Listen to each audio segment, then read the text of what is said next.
Bonsoir mesdames, bonsoir messieurs, ravi de vous retrouver à notre émission Sportez-vous bien. C'est tous les lundis, 20h, 21h45, avec tous les résultats du week-end, en volley, en football, basket, tennis, hand, etc. Vous connaissez déjà. Et puis des invités sur le plateau. Mais avant de vous le présenter, permettez-moi de dire bonsoir à mon ami Philippe. Bonsoir Philippe. Oui, bonsoir Clément, ravi de me retrouver sur le plateau. Et puis un invité ce soir, il y a toujours un invité sur le plateau, Jean-Claude Hardy-Dessous. Bonsoir. Oui, bonsoir, monsieur Marajou. On sait que vous êtes dans le volley, très impliqué dans le volley, mais ce soir vous allez venir nous parler malheureusement d'un grand sportif riverain qui est décédé dernièrement, dont vous connaissez très bien son parcours. Oui, il faisait même partie de ma famille, puisqu'il avait en son temps et en son heure épousé ma sœur. Ah, d'accord. Vous restez avec nous. Permettez-moi de saluer Grégory et Jordan pour la préparation de cette émission. Alors, vous avez bien connu Éloi Léopoldi. Qu'est-ce que vous pouvez dire de lui? Bien, nous perdons un être exceptionnel, puisqu'en dehors de ses qualités sportives, il avait aussi d'autres qualités. C'était un artiste. Il jouait très bien la guitare, donc il s'était un peu spécialisé dans les chants de louanges. Il avait aussi un chemin de foi dans le cadre de l'église. Et c'était surtout un bricoleur, un homme à tout faire et qui, en fait, résolvait tous les problèmes qui se posaient. Donc il a aussi joué dans la grande équipe de l'US Riveraine qui dominait le volleyball martiniquais. Ah oui. Et ça, d'ailleurs, j'ai pris la résolution de retracer cette histoire en faisant des recherches. Il entre dans cette grande équipe où peu de gens entraient avant un certain âge. Il y entre à 17 ans, la même année que notre ami Marcel Bélisaire qui avait 14 ans. Et moi, j'arrive 4 ans après. Il n'a pas joué uniquement à l'US Riveraine, il a aussi joué au groupe de qui me semble, non? Ah oui, alors bon, il a joué à l'US Riveraine, mais il est parti très tôt, avant mon arrivée dans l'extrême nord. Et chaque fois, ayant gardé sa licence à l'US Riveraine, chaque fois qu'il avait un congé, il jouait avec nous, ça nous a permis de remporter une ou deux coupes de la Martinique en sa compagnie. Alors il a joué aussi en France. Et puis, quand il est revenu, dans les années 87 ou 88, ses enfants ont grandi, évidemment, dans le volley. Puisqu'à ce moment-là, moi, j'étais descendu sur Rabine-Vilaine et j'entraînais au Goodlock. Je m'occupais des jeunes. Et son fils et sa fille, ainsi que lui-même, nous avons joué au Goodlock. D'accord. Mais il n'a pas joué qu'au volley. Ah non, c'était un excellent footballeur. Il faisait aussi du tennis, du football, et il faisait aussi de l'athlétisme. Je me rappelle que quand nous étions à Grand-Rivière, il jouait dans l'équipe de vacances, la Bonatiwana. Et... Ah oui, alors, les vacances à Grand-Rivière étaient sportives, et nous faisions des championnats de quartier. Et il y avait le FC BTR, c'était la Bonatiwana, je m'en souviens avec émotion. Et en France, à Paris, parce qu'il il était militaire, donc il a été nommé aussi en Allemagne, une partie de sa carrière en Allemagne. Et quand il est revenu à Paris, il a regagné une équipe faite de gars de Grand-Rivière qui s'appelait Tirage 16, que j'ai eu l'occasion de connaître en 1980. J'ai trouvé ça formidable et il en faisait partie. Vous restez avec nous, on va au football, puisqu'il y avait aussi des matchs en retard de football. On a suivi pour vous la rencontre qui opposait la Samaritaine au Golden Lion. C'était à Sainte-Marie, vendredi soir. On savait ce qu'on leur a dit, c'est surtout ce qu'on faisait en première mi-temps, allait payer en deuxième. Donc il fallait faire courir cette équipe de la Samaritaine. Donc on savait qu'en conservant le ballon et en allant à droite, à gauche pour pouvoir les faire courir, qu'en deuxième mi-temps, ça allait payer. À la mi-temps, on n'a rien dit de spécial, mais juste continuer à faire ce qu'on faisait et puis de façon à rajouter un petit peu de justesse dans les dernières passes. Et on a vu que tout de suite à l'entame de la deuxième mi-temps, ça a payé, ça nous a permis de nous libérer. Et puis ensuite, il y a le fait du match aussi où ils prennent le carton rouge. Donc à partir de là, ça nous libère, ils sont à 9, ils ont un gardien qui a été expulsé. Et ça a facilité un petit peu la tâche. Donc on est satisfait, on est content. Mais en même temps, j'ai un petit goût amer parce que bon, on a notre joueur Thierry Catherine qui s'est fait opérer des ligaments croisés hier. Donc on a tous une pensée pour lui et cette victoire-là, on lui dédie. Ouais, voilà, c'est un peu dommage, on a bien débuté la partie.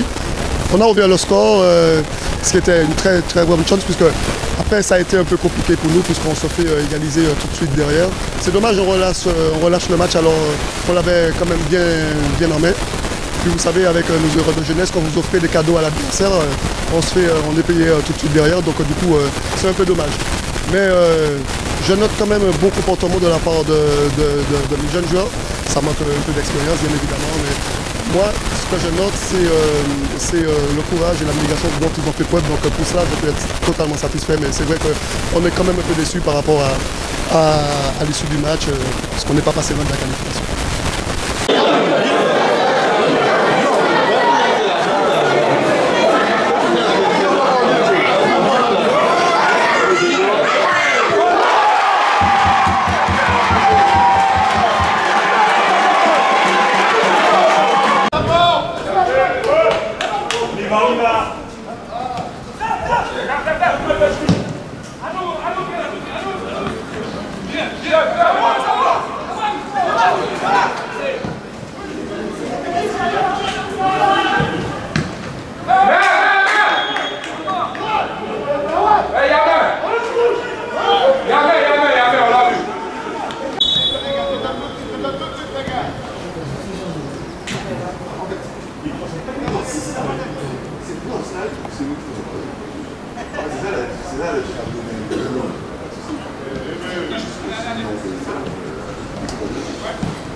C'est vrai que sur la première mi-temps, je pense qu'on fait un bon match. On est en place, tactiquement, discipliné. On arrive à se procurer 2-3 situations qu'on doit mieux maîtriser. Et puis c'est vrai qu'en deuxième mi-temps, on est un peu resté au vestiaire. Ensuite, le carton rouge parce qu'on nous déstabilise complètement. Donc derrière, on a du mal à sortir la tête de l'eau. Après, il faut quand même féliciter le Golden Lion qui a fait un match sérieux, un match appliqué, un match concentré. Et on voit la différence de niveau aujourd'hui entre les deux équipes.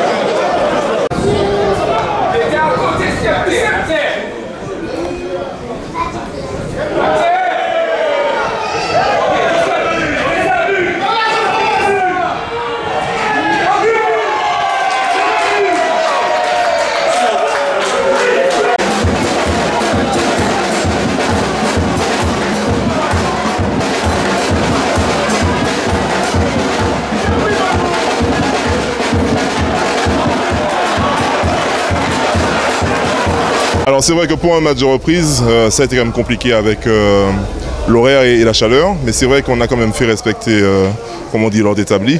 Ça a quand même été un match difficile, dans le sens où on a manqué énormément de réalisme, mais effectivement au final ça a payé et on a pu faire la différence.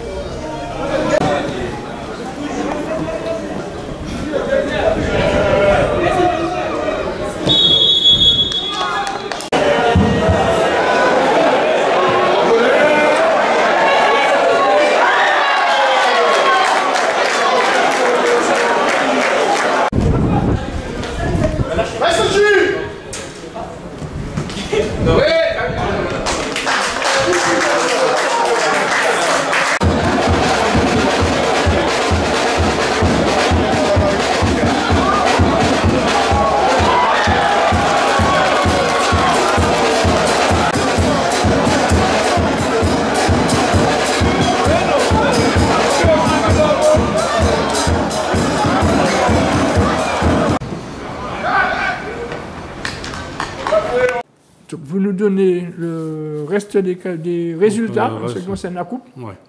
Donc CS Belle-Île-Moi a été éliminé par la SCEF 3 buts à 1. Le Stade Spiritain a battu la JS Marie d'Eau 3 buts à 1.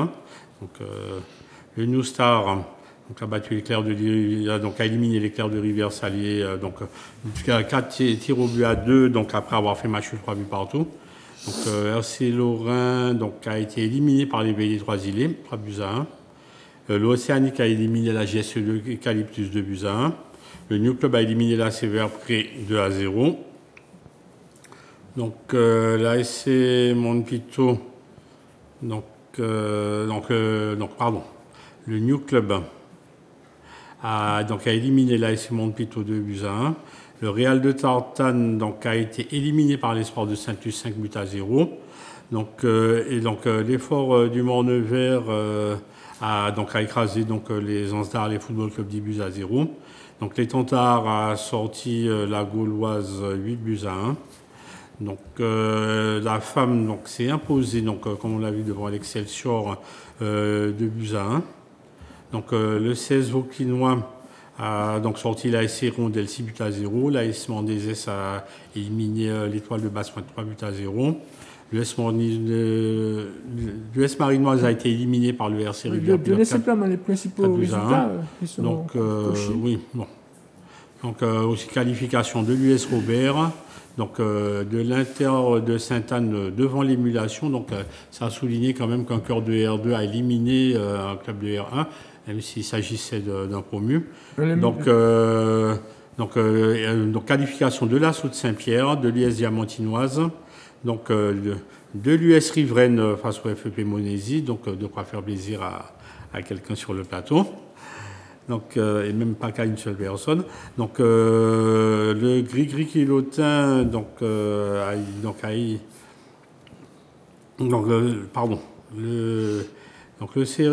Gris-Gris Pilotin apparemment a éliminé le Sous-Trenel. Et aussi le RC Boncanal. Donc les joueurs préchoutins a éliminé le RC Boncanal. Voilà. Voici le tour à peu près de tout ce qu'il fallait retenir pour ce tour de Coupe de France. Merci mon ami. Donc on va continuer avec le tennis de table, puisqu'il y avait le tournoi de tennis qui s'était disputé au Lamentin. On va voir les images concernant la finale dames qui opposait Victoria Ngoko, les Canadiennes, à Clairvy Ngounou, des USA. C'est la Canadienne qui l'a emporté sur le score de 2-7 à 0. On va avoir des images concernant cette finale.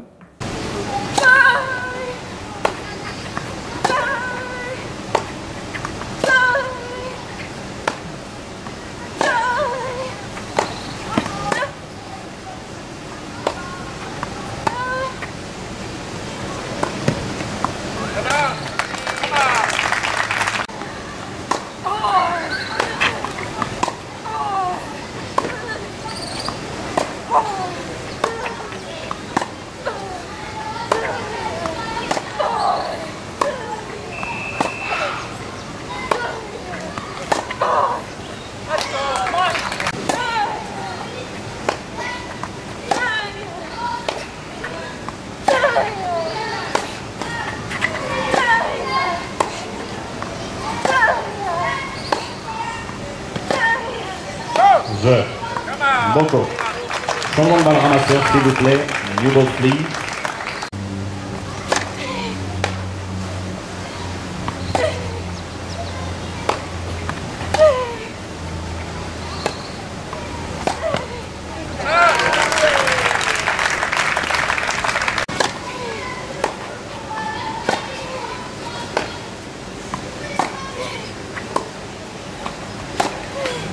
Avançage. Bon.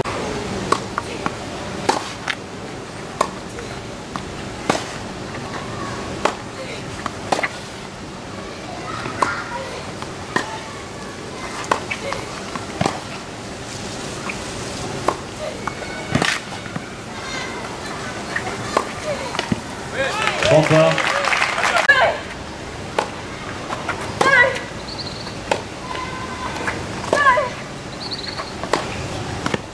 Égalité.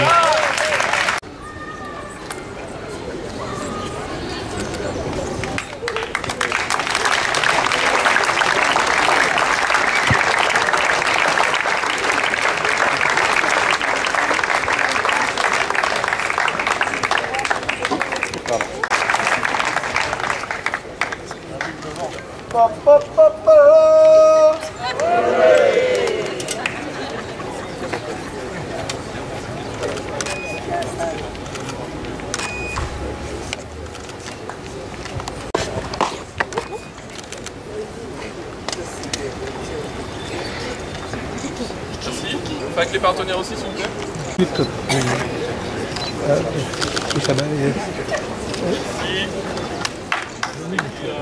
Alors, on continue avec le futsal, Philippe. C'était la coupe. Et on a suivi pour vous la rencontre que précède le Cosmos au Marron Futsal. C'était dimanche après-midi à Corridon.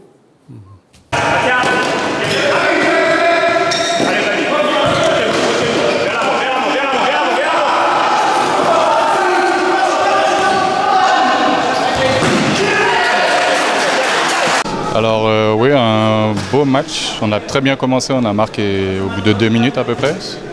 Et ensuite on a eu plusieurs occasions dans le match, on a très bien défendu. Ils se sont créés peu d'occasions et on en a eu beaucoup mais manque de finition. On n'a pas été bon dans la finition, donc voilà.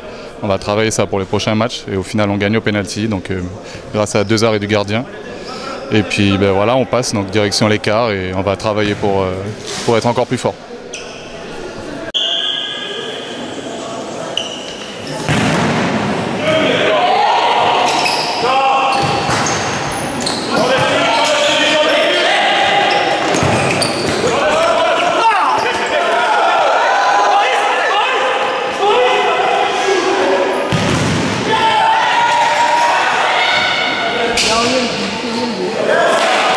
C'est ça, bon, il fallait vainqueur, un match de coupe, c'est jusqu'à la fin, jusqu'au penalty.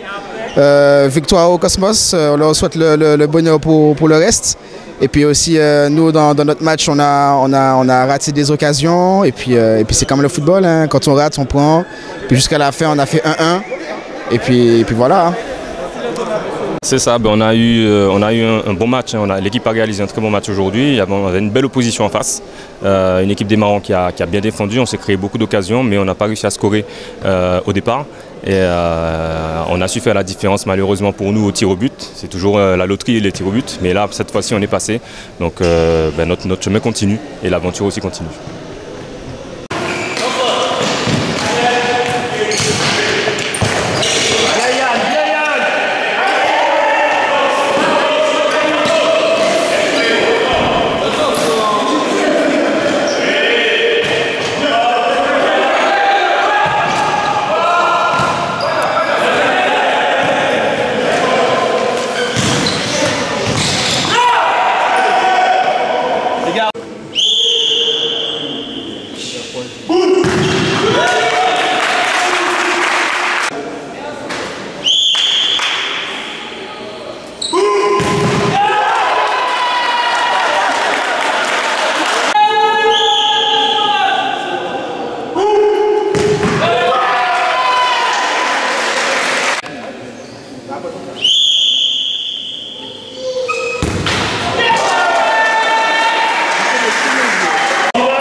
Vous nous donnez la suite des résultats donc la qualification du Cosmos devant le Marron Futsal au tir au but. Le GIF a dominé le FC Salé, a éliminé le FC Salé 19-3. Et enfin, l'Éveil a battu la PFM 4-2. Et donc ce soir, donc ça commencera dans peu de temps, donc un match entre Casablanca et le club PD1. Donc il y avait un match de championnat qui s'est déroulé également, donc où le Lac 212 a battu la femme 4-2, ce qui donne au classement donc toujours en tête la relève la Montinoise avec 40 points, devant le FC Floréal 37 points, troisième la Farne 35 points et quatrième le Lac 212 avec 34 points. Merci, bon, c'est tout. Donc on va passer, on va revenir avec Jean-Claude Dessous. Jean-Claude Dessous, on sait que vous êtes un friand du volley. On connaît votre action concernant votre passion pour le volleyball. Alors, quel regard vous avez sur le volleyball martiniquais? J'ai un regard mitigé parce que mon optimisme fait que je ne suis jamais complètement désespéré, bien que quelquefois je me demande, mais bon Dieu, mais pourquoi tout le monde ne pense pas de la même manière quand on a une idée de génie. Mais vous savez, c'est la vie. Hein. Donc, j'ai trouvé une solution pour faire plus court. Alors, au comité finalement élu, déjà 5 démissions. Quel est votre sentiment là-dessus? Je ne m'y suis pas intéressé, en fait. Parce que mon idée, c'est que pour qu'une ligue fonctionne, il faut déjà qu'un club fonctionne convenablement. Je me suis résolu à ça il y a une vingtaine d'années. Je crois enfin avoir trouvé une ouverture et c'est au Goodluck que je vais sévir. Alors, quelle solution pour le football, le volleyball Martinique alors? Eh bien, la solution qui devrait être celle de tout le monde, en fait, dans tous les sports, hein, c'est mettre vraiment l'accent sur les jeunes. Mettre l'accent sur les jeunes, le Goodluck était idéalement placé. Ces terrains d'entraînement se trouvent à la sortie des lycées. Alors nous avons 1, 2, 3, 4, 5, 6 sections. Dans chacune de ces sections, il y a au moins 18 adhérents. Si les calculs sont bons, 18 fois 6, ça fait 108 licenciés. Nous avons une moyenne de 108 licenciés. Alors c'est très bien tout ça. Mais comment conduire ces gens sur le chemin de l'excellence? Je ne vais pas tout développer, autrement il me faudrait toute une soirée. J'ai mon idée. Si on fait le recensement de tous ceux qui ont des diplômes, ils ne sont pas nombreux. On doit être au nombre de 3. Mais il faut absolument qu'on monte. J'en ai parlé au président, il est d'accord sur le principe. Après, on va affiner. Il faut qu'on monte un pôle technique. Les gens qui sont diplômés, on va les appeler des directeurs techniques. Ils auront pour mission, à partir de l'analyse, d'observation de tous les matchs qui se font, de se réunir avec moi. Je dis bien s'ils veulent. Je suis à la recherche de l'adhésion de tout le monde. Et on va s'auto-former et on va auto-former, on va former sur le club aussi les jeunes. Parce que moi, je crois, je l'ai vécu avec mes enfants, que le volley est une plateforme qui peut projeter les jeunes vers un avenir qu'on peut assurer. Ça ne s'est jamais fait comme ça. Je ne sais pas si des clubs ont tenté, mais la communication n'a pas passé. Alors c'est ce que nous faisons. Mais justement, on parle de communication. Ne pensez-vous pas qu'il y a un manque de communication au niveau de la Ligue? Mais si dans les clubs, il y a un manque de communication, mais la Ligue est le reflet des clubs. Parce que trop souvent, on a fait la différence entre la Ligue et les clubs. Pour y avoir passé du temps, j'ai été pendant 5 ou 6 ans président de la commission technique, mais ça a débouché sur un burn-out. Parce que j'avais fondé tant d'espoir dans les réunions, mais finalement dans les clubs, c'était chacun pour soi. La Ligue m'apparaissait comme une vache à lait. Écoutez, dans l'histoire, on ne retient pas le nom de la vache. Hein. On retient seulement le nombre de litres de lait qu'on lui a soutiré. Donc, pour moi, la solution, ce sont les clubs. Au Goodluck, je le dis encore, s'il y a des parents qui m'écoutent, les enfants que vous nous confiez, on ira plus loin que juste le sport. C'est leur vie que nous vous aidons à préparer. Donc le club avant la Ligue, hein, si on l'a bien compris. Donc est-ce que c'est ça qui a justifié le choix donc de se contraire à créer uniquement Goodluck et de laisser la Ligue? Je n'ai pas très bien compris. Alors je disais donc, selon ce que vous dites là, c'est donc il faut privilégier quand même, donc c'est le club qui est quelque part au centre de l'activité du volleyball avant même la Ligue. Est-ce que c'est ça donc qui a justifié donc votre retrait de la Ligue pour revenir en club? Ah non, je n'ai pas pu entrer à la Ligue hein, comme je voulais. J'ai supplié l'ancien président de me nommer président de la commission technique. Je pense que heureusement qu'il a refusé, parce que je n'aurais pas pu y arriver. Il faut déjà qu'on soit d'accord avec ce qu'on entend l'esprit volley. Pour moi, le volley est un sport essentiellement de communication, un sport très technique. D'ailleurs, c'est pourquoi il y a très peu de professeurs de sport qui enseignent le volley. Il est très technique. On a besoin de l'apport des parents, on a besoin de la communication, on a besoin de prouver ce qu'on dit. C'est comme les mathématiques. Le seul club, j'ai revu dans tous les... Je suis passé dans 5 clubs. J'ai aidé à prendre 3 championnats dans 3 clubs différents, ce qui, à mon avis, est un exploit. Mais cela m'importe peu. C'est l'avenir qui m'intéresse. Le Good Luck a la chance fabuleuse d'avoir tant de jeunes qui viennent. Maintenant, il est temps que nous mettions en place un coaching, une formation de qualité. Une fois que cela sera fait, eh bien, nous pourrons aller à la Ligue et demander à la Ligue, mais qu'est-ce qu'elle fait pour la formation? Si nous la faisons sur le club, mais vous pouvez la faire sur la Ligue. J'ai des idées. Hein. Oui, justement, ma question était la suivante, puisqu'on sait qu'il y a pas mal de problèmes au niveau de la Ligue. C'est technicien du volleyball, Jean-Claude Ardinier-Sousse. Est-ce qu'il n'y a pas un manque de formation, justement, au niveau des entraîneurs, des arbitres, des jeunes et même des dirigeants? Écoutez, M. Morangeau, il y a 20 ans, je me souviens être allé à une assemblée générale et d'avoir pris le bilan, le projet financier. J'ai regardé, c'était M. Pétricien, je crois, qui était, ou quelqu'un d'autre. J'ai dit, mais président, mais je ne comprends pas.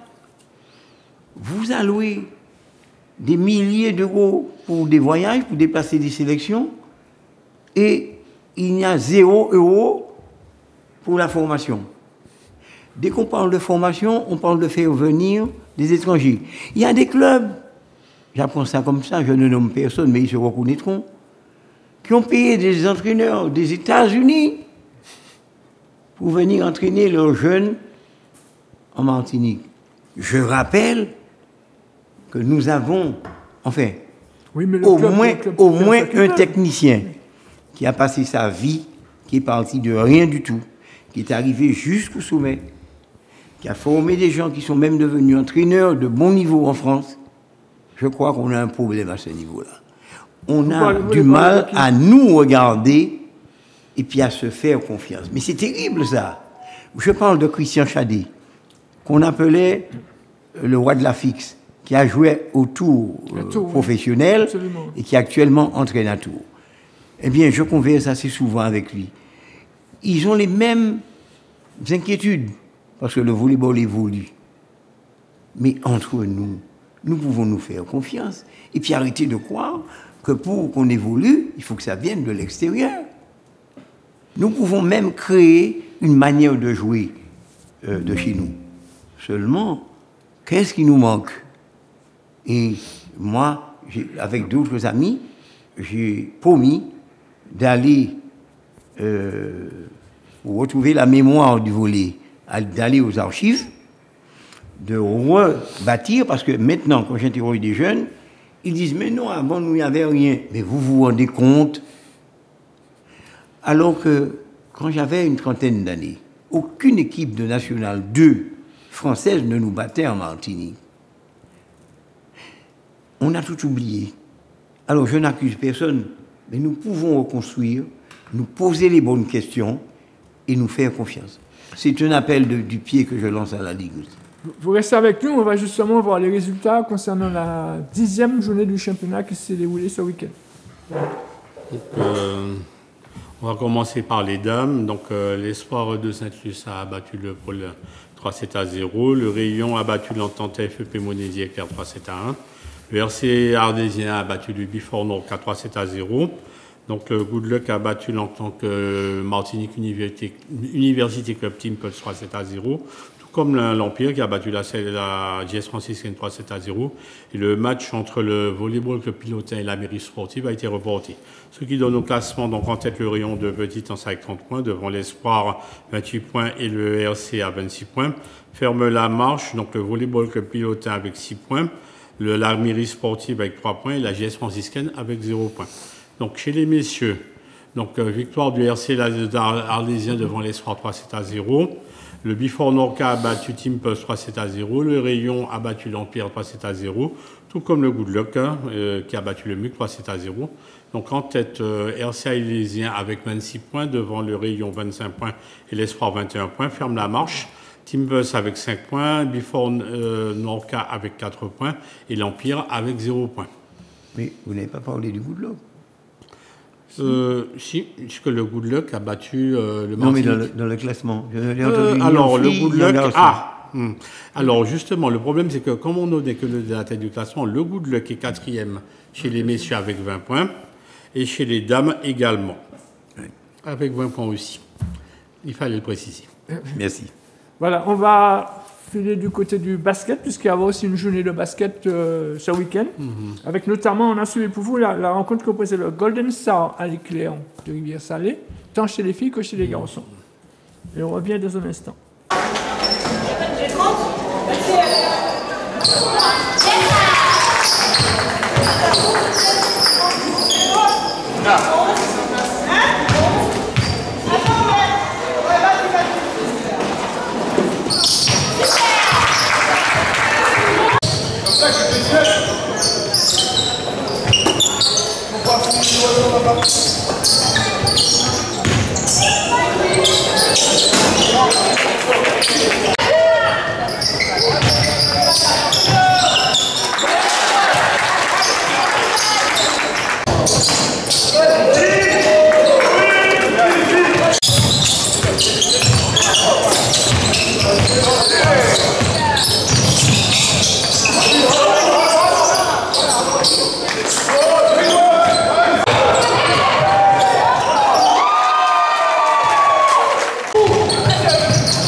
La plus expérimentée du championnat,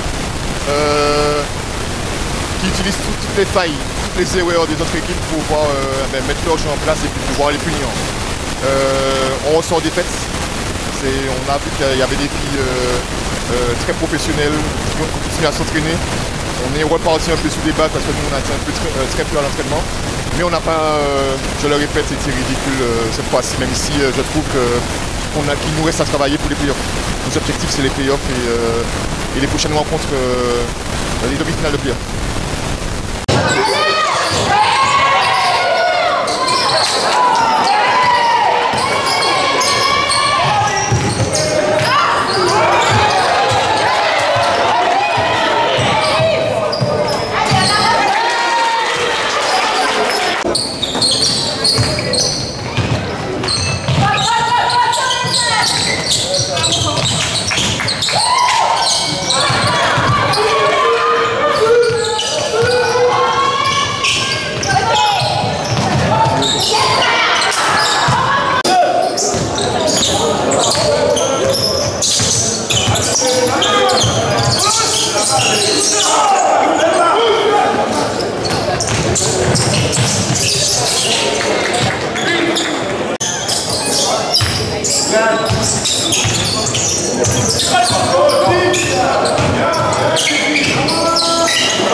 Logique, je sais pas, c'est vrai qu'on avait quand même des doutes, on savait pas trop où on en était physiquement, les filles viennent de revenir après les fêtes de Noël, donc c'est vrai que sur ce point là on est satisfait, les filles ont couru sur le match, il y a pas mal d'imperfections malgré tout, mais je pense qu'on a encore un peu de temps pour travailler et corriger tout ça.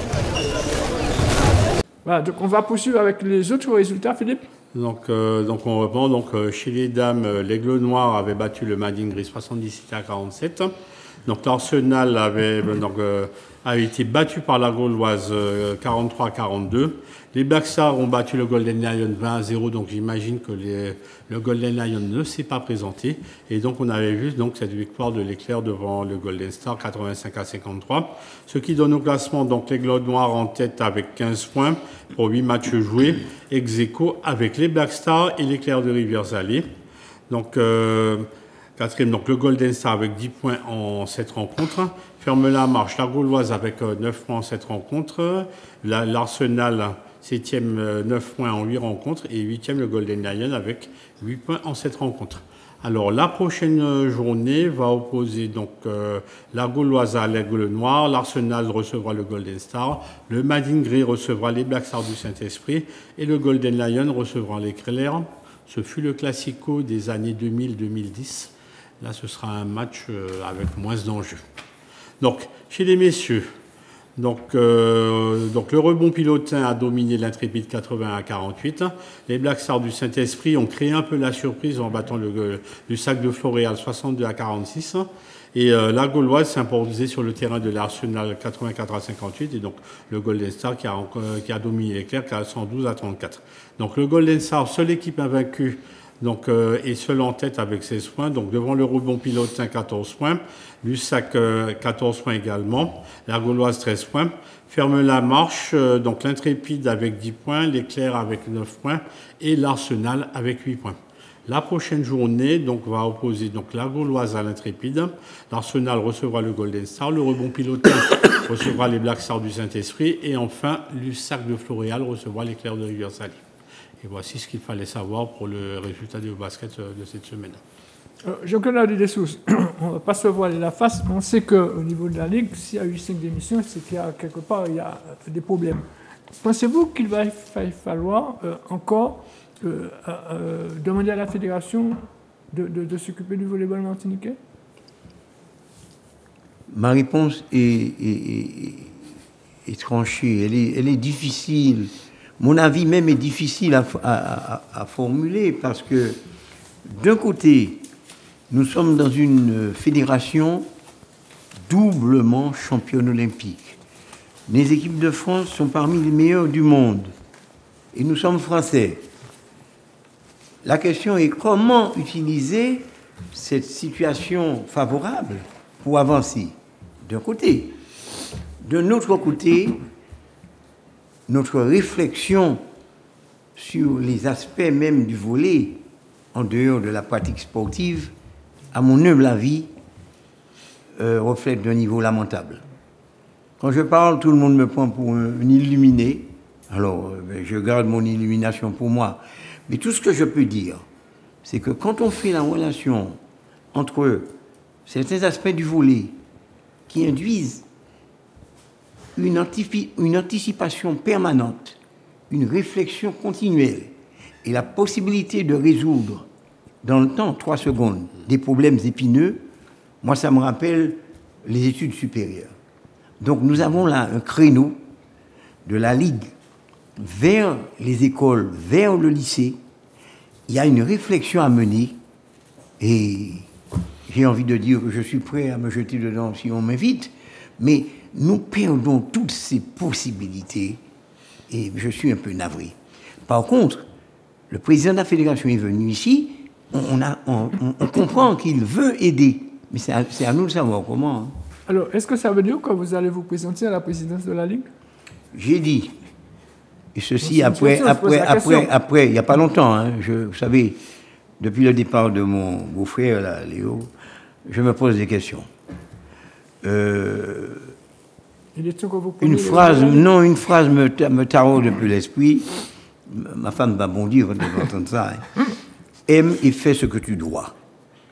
Il y a des choses que je sais que je ne peux pas garder pour moi. Je ne suis peut-être pas encore prêt, là, immédiatement. Mais je répète que si on fait appel à moi, je ne peux plus dire non. S'il faut le faire, je pense qu'après l'opération Woodlock, si on arrive à mettre en marche ce que je pense, ça sera inévitable. Je ne dis pas que je serai président, mais je ferai des propositions en ce sens. Oui. Donc, mais justement, parler de propositions, est-ce qu'il y a déjà un projet de ficeler? Déjà des discussions en cours? Je n'y suis pas à la Ligue. Par contre, mon fils y est. Il y est allé pour s'occuper du beach volley, parce que nous avons aussi cet aspect beach volley. Il me fait part des difficultés que je n'approfondis pas, parce que j'aime rester bien dans des objectifs simples. Au bout de l'autre, je suis responsable des 11-15 ans et des 18-21. Je fais des observations sur toutes les rencontres que le club fait, depuis les plus jeunes jusqu'aux seniors. Et je fais des propositions, j'analyse, etc. Et je dis au coach, voilà, c'est ça qui va nous permettre de nous former. Voilà les problèmes qui sont récurrents. Voilà ce que je vous propose de faire. Et puis on va voir. C'est comme ça que je voyais le fonctionnement de la Ligue, la commission technique. Mais pour cela, chers amis, il faut qu'on ait des moyens. À l'heure actuelle, on demande trop à des jeunes qui montent vers le haut niveau des choses à faire. Leur préparation demande trop pour qu'on ne défraie même pas les entraîneurs en attendant qu'ils soient formés. Mais là aussi, je pense qu'on a un problème avec l'argent. L'argent, ce n'est qu'un moyen. Alors, je ne sais plus. Bon, on arrive au terme de l'émission, malheureusement. Avant, je vais vous donner les résultats du hand. Du handball, oui.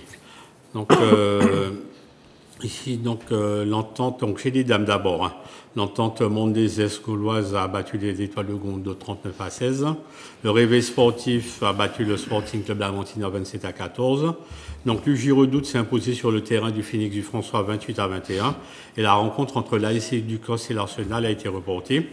Au classement, l'Arsenal demeure en tête avec 30 points devant l'entente Mondezès gauloise 29 points et le Réveil sportif 26 points. Ferme la marche l'Étoile de Godo avec 15 points, le Sporting Club Lamontinois avec 12 points et l'ASC Ducos avec 8 points. Donc chez les messieurs, donc, le Phoenix du François donc, a battu le Giro 26-23. Match nul entre l'Espoir de Floréal et le Club Sport 29 partout. Victoire de la Gauloise devant l'Étoile de Godo 28-23.